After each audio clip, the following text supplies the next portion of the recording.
वालेकुम students, welcome back to the channel mathematics by Lari Panjwani. आज हम स्टार्ट कर रहे हैं एक्सरसाइज 4.6। लास्ट हमने 4.5 करी थी जो थी ज्योमेट्रिकल प्रोग्रेशन। ज्योमेट्रिकल मीन है 4.6 बेसिकली, और वही कॉन्सेप्ट्स हैं, बस थोड़ा सीक्वेंस में फ़र्क होता है। जैसे अर्थमेटिक के अंदर हमें पता है ऐड ऑन होकर आगे सीक्वेंस मूव करती है और ज्योमेट्रिक के अंदर मल्टीप्लाई होकर आगे मूव करती है। तो स्टार्ट करते हैं ज्योमेट्रिकल मीन का topic. When three numbers are in GP the middle one is called the geometric mean. जैसे अर्थमेटिक मीन हमने पढ़ा था, उसकी मिडल वैल्यू अर्थमेटिक मीन कहलाती है। इसी तरीके से ज्योमेट्रिक मीन में भी उसकी मिडल वैल्यू कहलाती है ज्योमेट्रिकल मीन। ठीक है जी।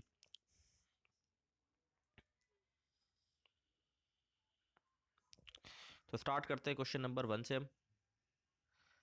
Find the geometrical mean -2 and -8। Geometrical mean find out कर रहा है -2 और -8। तो इसका फॉर्मूला हम देख लेते हैं, फॉर्मूला क्या है। तो फॉर्मूला होता है ज्योमेट्रिकल मीन का, वो होता है geometrical mean equal to plus minus root A B. जैसे अर्थमेटिक मीन का फॉर्मूला था a plus B divide by 2, इसका फॉर्मूला है प्लस माइनस और रूट ए बी। सिंपल, आपकी फर्स्ट वैल्यू a है, सेकंड वैल्यू b है। आपने -2 और -8 पुट किया, दोनों को मल्टीप्लाई किया तो माइनस माइनस प्लस, 2 8 16। रूट से बाहर आएगा तो ये 4 हो जाएगा, क्योंकि 16 4 का स्क्वायर होता है। तो आपका ज्योमेट्रिकल मीन आ गया +-4। तो ये हो गया आपका एक पार्ट डन। नेक्स्ट पार्ट पे मूव ऑन करते हैं हम। -2 आयोटा एंड 8 आयोटा। तो आपके पास फॉर्मूला वही है जो सिंपल आपके पास फॉर्मूला था, रूट के अंदर ए बी। ए की जगह हमने -2 आयोटा रखा, बी की जगह 8 आयोटा। जब हम 2 को 8 से मल्टीप्लाई करेंगे तो 16 आ जाएगा, माइनस का 16। ठीक है, अब यहाँ पर आयोटा आयोटा की जगह मैंने लिख दिया -1। ये कैसे आया? आयोटा मल्टीप्लाई बाय आयोटा करेंगे तो हो जाएगा आयोटा स्क्वायर। और आयोटा स्क्वायर की वैल्यू हम सबको पता है कि आयोटा स्क्वायर की वैल्यू होती है, आयोटा स्क्वायर की वैल्यू हमारे पास होती है -1। तो इसीलिए यहाँ पर आयोटा स्क्वायर की जगह मैंने लिख दिया -1। तो आई होप क्लियर होगा ये बात। तो अब -16 मल्टीप्लाई -1 प्लस का 16 हो गया, और ये भी रूट से बाहर आके बन जाएगा +-4। तो बहुत सिंपल सवाल हैं और ये एमसीक्यूज में आ जाते हैं और नंबर गेनिंग क्वेश्चन हैं। एमसीक्यूज भी बहुत इंपॉर्टेंट रखते हैं, 20 नंबर के एमसीक्यूज आते हैं पेपर के अंदर। आगे पढ़ते हैं। अच्छा जी, नेक्स्ट पार्ट हमारे पास है, इसको इरेज कर देते हैं। नेक्स्ट पार्ट हमारे पास है 7 प्लस आयोटा और 7 माइनस आयोटा। तो सिंपल हमने फॉर्मूले के अंदर वैल्यूज पुट कर दी। अब ये जो सिचुएशन बनी हुई है यहाँ पर, ये बेसिकली फॉर्मूला है हमारे पास, फॉर्मूला बन रहा है यहाँ पर। कौन सा फॉर्मूला? ए स्क्वायर माइनस बी स्क्वायर का, जो बराबर होता है ए प्लस बी, ए माइनस बी। ये फॉर्मूला हम पहले पढ़ते हुए आ चुके हैं, आपने 9 मैटर में पढ़ा होगा। तो ये बेसिकली एक फॉर्मूले का पार्ट बन रहा है। ठीक है, तो सिंपल इसके अंदर हमने क्या किया, फॉर्मूला लगा दिया। अब फॉर्मूला बेसिकली हमने दिखाया, तो फॉर्मूले की राइट साइड बनी है, लेफ्ट साइड में कन्वर्ट करना है। तो लेफ्ट साइड बेसिकली हमारे पास क्या आती है, ए स्क्वायर माइनस बी स्क्वायर। तो ए स्क्वायर माइनस बी स्क्वायर मतलब 7 आपका हो गया ए, और आयोटा आपका हो गया बी। तो 7 का स्क्वायर 49 हो गया, ए स्क्वायर ये हो गया माइनस, फिर बी स्क्वायर। तो आयोटा का स्क्वायर होता है -1। तो इसीलिए यहाँ पर लिखा हुआ है 49 और -1 और बीच में माइनस। तो ये सिंपली हमारे पास हो जाएगा 49 + 1 तो 50 हो जाएगा। तो यही हमारा आंसर हो जाएगा। इसको फर्दर सिंप्लीफाई करेंगे तो 5 और √2 आंसर होगा। इसको ब्रेक करूंगा तो 25 2 से 50 होता है, 25 बेसिकली 5 का स्क्वायर होता है, वो रूट से बाहर आ जाएगा। तो +-5 रूट के अंदर 2, ये आपका आंसर हो जाएगा इसके अंदर।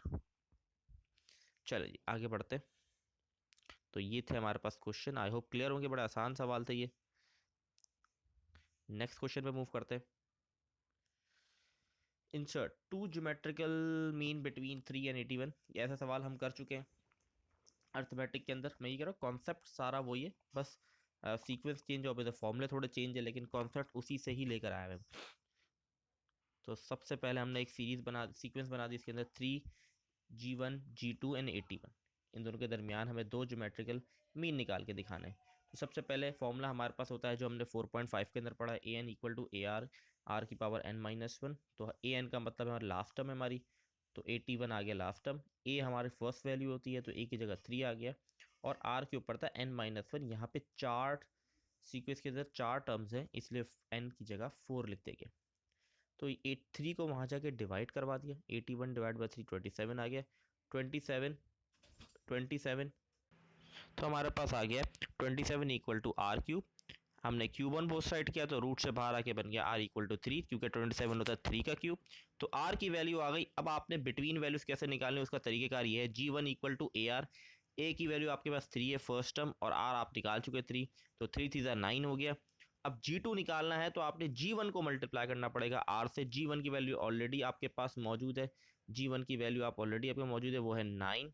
तो आपने सिंपल यहाँ 9 पुट कर दिया, 9 मल्टीप्लाई बाई 3 27। तो ये हो गया हमारे पास क्वेश्चन 2 का पार्ट 1 भी डन हो गया, जिसके अंदर आपको 2 टर्म निकाल लेते। इसका एक और पार्ट देख लेते, 3 ज्योमेट्रिक मीन बिटवीन 2 एंड 1/2।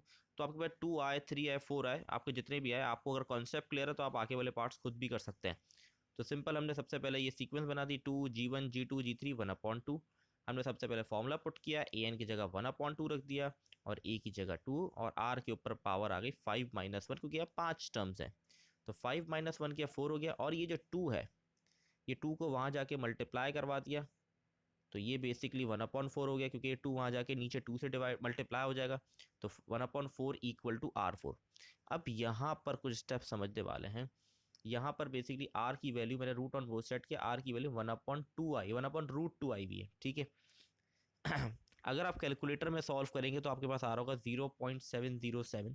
तो वो बेसिकली बराबर इसी के होता है 1/√2 के, क्योंकि बुक के अंदर जो आंसर है वो बेसिकली फ्रैक्शन की फॉर्म में, तो इसलिए फ्रैक्शन की फॉर्म में इसको रखा गया। तो 1/√2 हमारा आर आ गया, ठीक है। आगे बढ़ते हैं, तो सिंपली हमने G1 निकाला है, ए को आर से मल्टीप्लाई कराना है, ए मल्टीप्लाई कर दिया 1/√2 से, 2/√2 हो गया। G2 निकालने के लिए G1 को मल्टीप्लाई कराना पड़ेगा R से। G2 की ऑलरेडी वैल्यू मौजूद है हमारे पास 2/√2। जब इन दोनों को मल्टीप्लाई किया तो बन गया 2/2, और ये हमारे पास बन गया 1 आंसर। 1 कैसे आया, मैं इसको एक बार एक्सप्लेन कर देता हूँ सिंपल। देखिए भाई, जब 2 1 से मल्टीप्लाई होगा तो ऊपर न्यूमिनेटर में 2 आ जाएगा, डिनोमिनेटर में √2 और √2 मल्टीप्लाई हो रहा है। जब दो सेम बेस वाले रूट मल्टीप्लाई होते हैं तो रूट खत्म हो जाता है, तो यहाँ भी आ जाएगा 2, 2 से 2 कट जाएगा, तो सिंपल आपके पास आ जाएगा 1। तो इस तरीके से यहाँ 1 आया। G3 निकालने का सिंपल 1 मल्टीप्लाई 1/√2, तो 1/√2 आंसर। तो ये हो गया इसका एक और पार्ट भी डन। बाकी पार्ट्स भी हैं इसके, 4 टर्म 5 टर्म, तो वो आप खुद सॉल्व करें ताकि आप सीखें। बिल्कुल इसी तरीके से होंगे। G4 निकालना होगा तो G3 को R से मल्टीप्लाई करेंगे, G5 निकालना होगा तो G4 को R से मल्टीप्लाई करेंगे, दैट्स इट। और कोई इसके अंदर कोई मुश्किल चीज़ नहीं है, अगर कॉन्सेप्ट आपका क्लियर है तो। अच्छा जी, इसको क्लियर कर लेते हैं, फिर आगे बढ़ते हैं नेक्स्ट क्वेश्चन के ऊपर हम। अच्छा जी, the arithmetic mean between two number is 29 and the geometric mean is 21. Find the numbers. अच्छा, कह रहा है अर्थमेटिक मीन दो नंबर के दरमियान, बिटवीन टू नंबर्स 29, सही है, और ज्योमेट्रिक मीन 21 है। तो सबसे पहले कंडीशन मुझे गिवन है, अर्थमेटिक मीन जो है वो बराबर है 29 के, सही है। तो फॉर्मूला होता है a+b डिवाइड बाई 2। 2 को वहाँ जाके मल्टीप्लाई करा दूंगा तो 58 हो गया। b को इक्वल टू की दूसरी साइड ले गया तो a की वैल्यू आ गई 58 माइनस b। तो ये मेरी इक्वेशन 1 बन गई। बेसिकली मुझे बिटवीन टू नंबर्स निकालना है, मतलब बिटवीन में कौन से होते हैं, a और b होता है हमारे पास। तो a और b फाइंड आउट करना है। a और b की वैल्यू फाइंड आउट हो जाएगी तो ये नंबर्स हमें पता चल जाएंगे, ठीक है। तो a बराबर हो गया 58 माइनस b के। ये हो गई इक्वेशन 1, पहली कंडीशन से बन गई जो हमें गिवन थी, arithmetic mean between two numbers 29। फिर हमें ज्योमेट्रिक मीन की गिवन है कि वो बराबर है 21 के। उसका फॉर्मूला है √ab इक्वल टू 21। रूट हटाने का एक ही तरीका है, स्क्वायर ऑन बोथ साइड कर दिया। तो स्क्वायर ऑन बोथ साइड किया तो मेरे पास आ जाएगा ए बी इक्वल टू 441। अब ए बी इक्वल टू 441 आ गया, मैंने लिखा पुट वैल्यू ऑफ ए। जो मैंने इक्वेशन 1 के अंदर ए की वैल्यू निकाली है 58 माइनस बी, वो मैं पुट यहाँ पर कर दूंगा। मैंने ए की जगह लिख दिया 58 माइनस बी, और बी बार अपनी जगह पर है। जब ये बी अंदर जाके मल्टीप्लाई होगा 58 से तो ये बन जाएगा 58 बी, और यही बी जब बी से मल्टीप्लाई होगा तो हो जाएगा बी स्क्वायर। अब ये बेसिकली क्वाड्रेटिक इक्वेशन बन गई, और क्वाड्रेटिक इक्वेशन के अंदर हमेशा कोशिश करते हैं कि जो स्क्वायर की फॉर्म में है उसको हमेशा पॉजिटिव रखें। तो मैं क्या करूँगा इसके अंदर सिंपल ये जो दो, इन दोनों चीज़ों को मैं इक्वल टू के वहाँ ले जाऊँगा, ठीक है। तो ये हो जाएगा बी स्क्वायर पॉजिटिव हो गया, 58 बी नेगेटिव हो गया, और 441 अपनी जगह पर ही रहा, उसको कोई भी अफेक्ट नहीं हुआ। अब सिंपल आपने कैलकुलेटर के अंदर मॉड 5 और 3 प्रेस करना है, मॉड 5 3 प्रेस करना है, तो आपके पास ए बी सी लिखा होगा। पहले आपने ए की वैल्यू डालनी, यहाँ पर ए की वैल्यू क्या होगी 1 होगी, बी की वैल्यू -58 और सी की वैल्यू 441। आप उस पर इक्वल टू क्लिक करेंगे तो आपके पास दो आंसर्स के हैं क्वाड्रेटिक के, एक आपके पास वैल्यू आएगी 49 और एक बी की वैल्यू आ रही होगी 9। तो आपने बी की दो वैल्यूज आपके पास आ गई। अब आपने ए निकालना है, तो आपने ए निकालना है तो सिंपल बी की एक एक वैल्यू को पुट करना है आपने इक्वेशन 1 के अंदर।